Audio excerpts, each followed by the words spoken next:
ایک بہت بڑا دل گردہ کر کے ایک جو ہے اپالوجی، ہم سے غلطی ہوئی، ہم نے شیخ مجیب الرحمان کو اقتدار دے دیتے، بہت بہتر، نہ البدر ہوتی نہ شمس ہوتی، شیخ مجیب کچھ عرصے کے بعد خود ہی ان پاپولر ہو جاتے۔ اس لیے اتنا آسان کام نہیں تھا ایک بنگالی کا یہاں پر آ کے حکومت کرنا اور پھر یہاں کے لوگوں کو باقاعدہ اپیز کرنا، کیونکہ ظاہر بات ہے کہ ہم نے یہاں خرچے کی عادت ڈالی ہوئی تھی، پٹسن آتا تھا ان کا، ٹھیک ہے، چاول جاتا تھا ان کا، خرچہ ہوتا تھا اسلام آباد پہ۔ بالکل پاکستان میں آج بھی یہی ہو رہا ہے، آپ کے گاؤں کپاس اگاتے ہیں، آپ باہر بیچتے ہیں، آپ کے گاؤں چاول اگاتے ہیں، باہر بیچتے ہیں، آپ کے گاؤں سے مزدور باہر جاتے ہیں، ریمیٹنسز بھیجتے ہیں، اب خرچ کہاں کرتے ہیں؟ لاہور پہ، غریبوں کی چادر کھینچتے ہیں اور امیروں کے بہترین جوڑے بنا کے دے دیتے ہیں۔ یہ رویہ ختم ہونا چاہیے، جو کماتا ہے اس کو اس پہ خرچ کرو، جو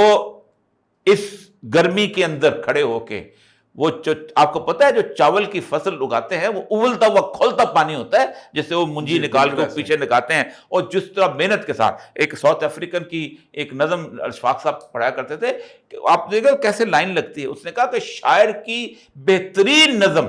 قربان کی جا سکتی ہے اس چاول کا کھیت لگانے والے کے اوپر، کہ جو اس طرح اس ترتیب ایک دفعہ بھی آپ سیدھی آپ فٹے سے لائن لگائیں تو ویسے لائن لگتی، وہ محنت جو ہے اس محنت سے آپ کی گاڑیوں میں پٹرول آتا ہے، آپ کے جہاز اڑتے ہیں، آپ کے ٹینک چلتے ہیں، یہ سب کچھ ہوتا ہے، لیکن ان تک پکی سڑک نہیں پہنچتی۔